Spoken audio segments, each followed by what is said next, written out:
جماعت احمدیہ بڑا احترام کرتی ہے شہدائے بالا کوٹ کا، حضرت سید احمد بریلوی اور سید احمد شہید ہر مسلم ان کی بڑی تعریف کیا کرتے تھے. اور سن 56 میں جب حضور اپنے بعد تشریف لے کے، تو مجھے یاد ہے میں بھی وہیں تھا، تو حضور ان کے قبروں پر دعا کے لیے تشریف لے کے ہر مسلم نے فرمایا ہے کہ ان لوگوں نے اسلام کے لیے بڑی قربانی کی، جو سکھوں کے خلاف جہاد کیا، مگر اس میں کامیاب نہ ہو سکے کیونکہ مسیح موت کا زمانہ قریب تھا. اور ہمارے زمانے میں سن 48 کے بعد عربوں نے مسلسل کوشش کی ہے یہودیت کو ختم کرنے کے لیے، مگر اس میں ان کو سخت عزیمت اٹھانی پڑی ہے، بلکہ علاقے کے بعد اسے علاقہ چھوڑنا پڑا ہے. باوجود اتنی کمانڈ اور اسٹاف ٹریننگ کے اور اچھی آرمیز ہونے کے اور ٹریننگ کے اور اکوپمنٹ کے، پھر بھی کہیں بھی وہ کامیاب نہیں ہو سکے ہیں. حضرت چودھری صاحب نے فرمایا تھا لاہور میں ایک دفعہ روٹری کلب کی میٹنگ میں، the state of Israel has come to stay. تو کیا ہم سمجھے کہ چونکہ یہ مسیح موت کا زمانہ ہے، اس لیے وہ کتنی کوشش کریں عربی ممالک یا مسلم ممالک کبھی یہودی پر تلوار سے فتح نہیں پا سکتے. اس کا کیا مطلب ہے؟ آپ نے ایک بات کو اٹھا کے دوسری کو تیسری سے ملا کے مضمون کو کھولنے کی وجہ اور مبہم کر دیا ہے.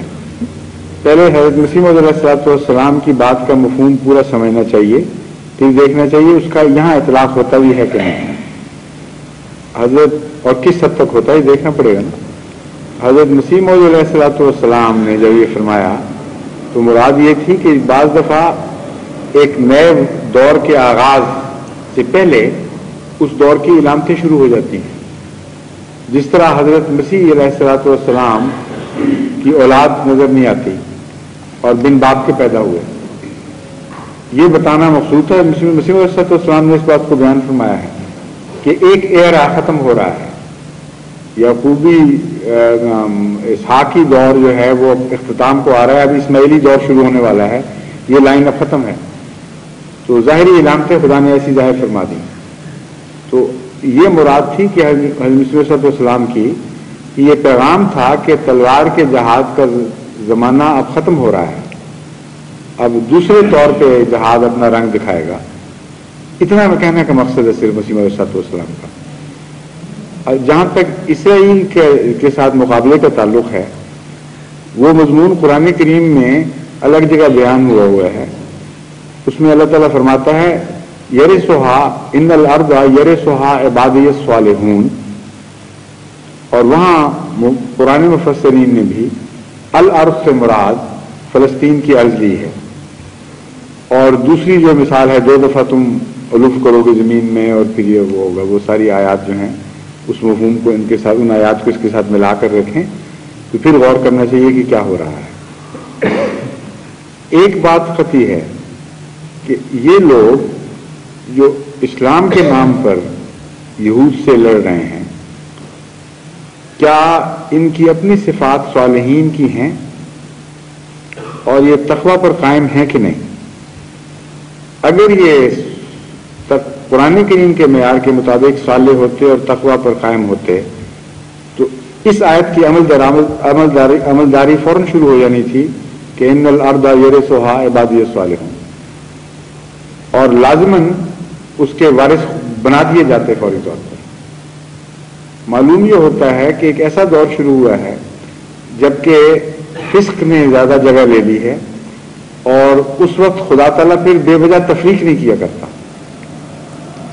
بعض ایسے دور آتے ہیں کہ سچے مذہب کے پیرو جھوٹے مذہب کے پیرو سے بعض باتوں میں مشابہ ہو جاتے ہیں، اور اتنی وجہ امتیاز نہیں رہتی کہ اللہ تعالیٰ نمایاں تفریق کر کے دکھائے. ایسے وقت میں خدا کی ایک اور تقدیر ظاہر ہوتی ہے جو سزا دلوانے کی تقدیر ہے یا جھنجھوڑنے کی تقدیر ہے.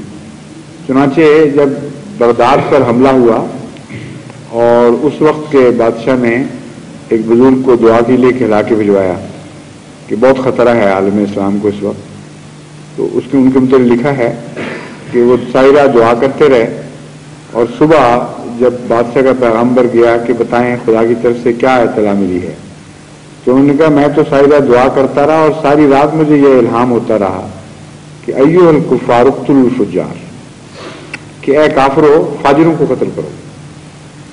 وہ کافر ہیں لیکن تم بھی مومن نہیں رہے، تم فاجر ہو چکے ہو، اس لیے خدا تعالیٰ نے کفار کو تمہیں سزا دینے کے لیے مسلط کیا ہے.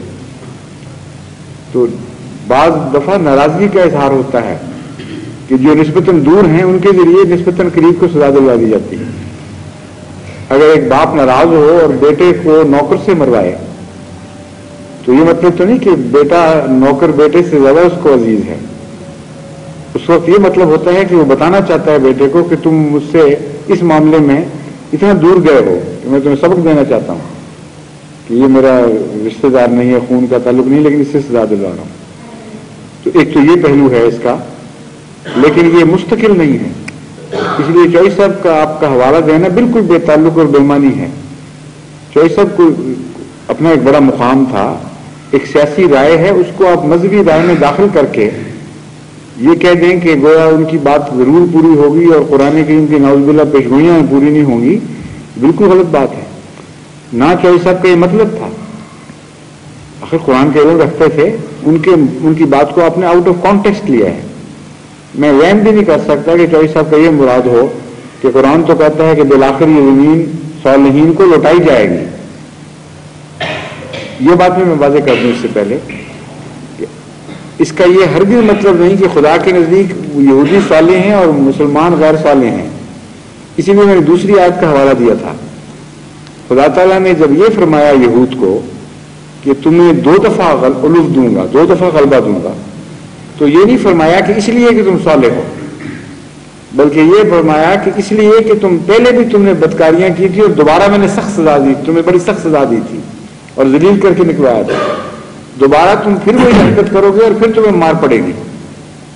تو ان کا وہاں ٹھہرنا اور حکمتوں کے پیش نظر ہے، صالح ہونے کی حیثیت سے نہیں.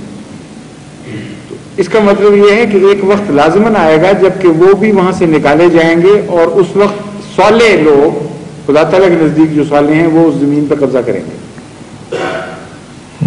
اس سے تو یہ مطلب نکلتا ہے کہ they have not come to stay. اس کا تو یہ مطلب نکلتا ہے کہ ان کو اب چھوڑنا ہے بہرحال، لیکن خدا اس وقت کا انتظار کر رہا ہے جبکہ کوئی جماعت بحیثیت صالح بالآخر اس زمین کی وارث بن جائے.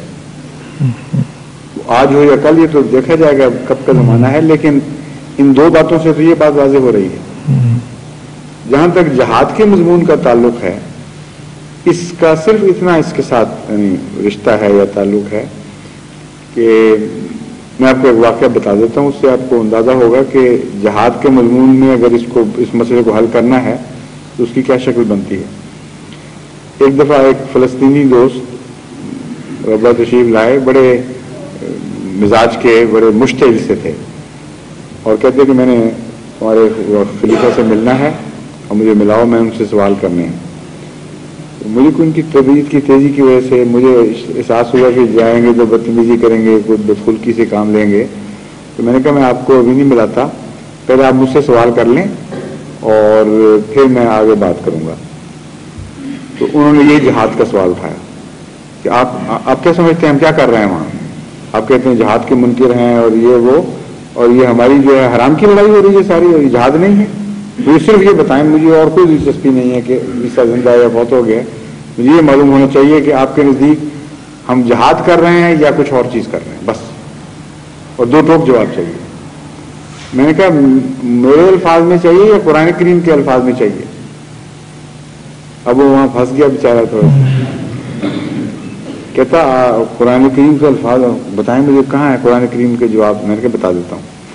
میں نے کہا قرآن کریم میں سورہ حج میں جہاد کی جب اجازت دی تو فرمایا ان اللہ علی نصرہم لقدیر اذن للذین یقاتلون بانہم ظلموا وان اللہ علی نصرہم لقدیر الذین اخرجوا من دیارہم بغیر حق. یہ تفصیل ہے اس کی. میں نے کہا شروع کرتے ہی بات خدا تعالیٰ نے ایک وعدہ کر دیا ساتھ، اور وجہ کیا تھی اس کی؟ مطلب اس کا یہ ہے کہ جن لوگوں پر ظلم کیے گئے ہیں ان کو خدا اجازت دے رہا ہے تلوار اٹھانے کے مقابل پر. جن کو ازراہ ظلم تلوار سے کاٹا جا رہا ہے، اذن للذین یقاتلون بانہم ظلموا، بغیر کسی جائز وجہ کے ازراہ ظلم ان کے خلاف تلوار اٹھائی گئی ہے. یہ ہے قرآن کریم کا بیان، اوپننگ. ان کو اجازت دی جاتی ہے. اب یہ میں نے اس کو سمجھایا، میں نے کہا جو یہ سٹیٹمنٹ بتا رہی ہے کہ کوئی لوگ بیچارے اتنے کمزور ہیں، اتنے بے بس اور ڈیفینس لیس ہیں کہ جو ٹام ڈک اینڈ ہیری جو چاہے اٹھ کے ان کے خلاف ظلم شروع کر دے اور ان کو کوئی وجہ بھی نہ وہ مہیا کریں، اس کے باوجود مار رہے ہیں ایک طرفہ. تو ان بیچاروں کو اگر اجازت دے دے خدا تو اور بھی مروا دیا ہوگا. ایک کمزور آدمی کو اگر طاقتور مار رہا ہو اور وہ چپ کر کے مار کھا رہا ہو تو اس کے بچنے کا امکان ہے کچھ، لیکن اس کو آپ ہلاشیری کر دیں کہ پڑ جاؤ تو بھی آگے سے پرواہ نہ کرو اس کی تو ہڈیاں ٹوٹ جائیں گی، غریب کی کچھ بھی نہیں باقی رہے گا. تو میں نے کہا آپ خدا کو ایسا سمجھتے ہیں؟ خود کہہ رہا ہے کہ اتنے تم کمزور ہو کہ تم پر یک طرفہ ظلم پر ظلم ہوتا چلا آ رہا ہے، اور تفصیل بیان کی تمہیں گھروں سے نکالا، تمہیں حقوق سے محروم کیا، اور ساتھ کہتا ہے میں تمہیں اب اجازت دیتا ہوں ان سے لڑو. اس لیے آگے بات بڑھانے سے پہلے بیچ میں یہ جملہ معتبر رکھ دیا کہ ان اللہ علی نصرہم لقدیر، جو اجازت دینے والا ہے وہ طاقتور ہے، اور وہ اتنا طاقتور ہے کہ گارنٹی دیتا ہے تمہیں کہ لڑو اور ہم تمہیں جتا کے دکھائیں گے. تمہاری نصرت کی ضمانت دیتے ہوئے خدا اجازت دے رہا ہے، اس کے بغیر نہیں دے رہا.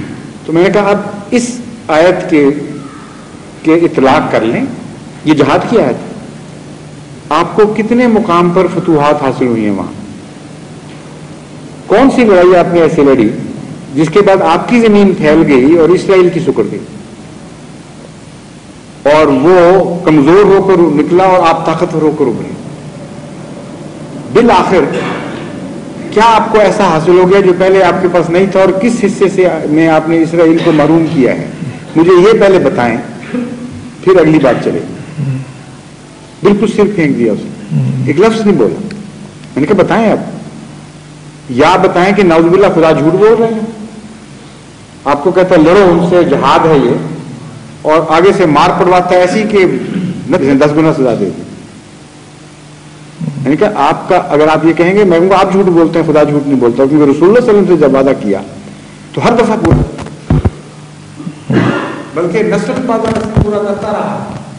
حیرت انگیز ہے، منگولے کو شہباز سے لڑایا اور شہباز کو مروا کے دکھایا. اس نے بڑی بڑی سلطنتیں پامال کرواتی مسلمانوں سے. وہ ہے خدا جو یہ کہتا ہے ان اللہ علی نصرہم لقدیر، اور جہاد کی تعریف کرتا ہے کہ جہاد وہ ہے جو خدا کی خاطر تلوار اٹھائی جاتی ہے، اس میں شکست کا کوئی سوال نہیں، فتح کی ضمانت ساتھ ہوتی ہے.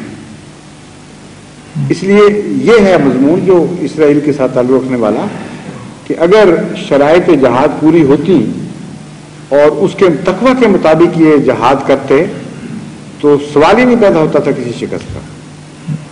وقتی تھوڑے سے قدم تو قرآن خود بیان کر رہا ہے، بعض دفعہ انحراف کرنا پڑتا ہے چال کے طور پر، بعض دفعہ تھوڑا سا صدمہ پہنچتا ہے جس کے بعد بڑی کامیابی ہو جاتی ہے. تو اتفاقی چھوٹی چھوٹی چیزیں ہیں، لیکن عمومی رخ ہمیشہ فتح کی طرف رہتا ہے. مجھے آخری سوال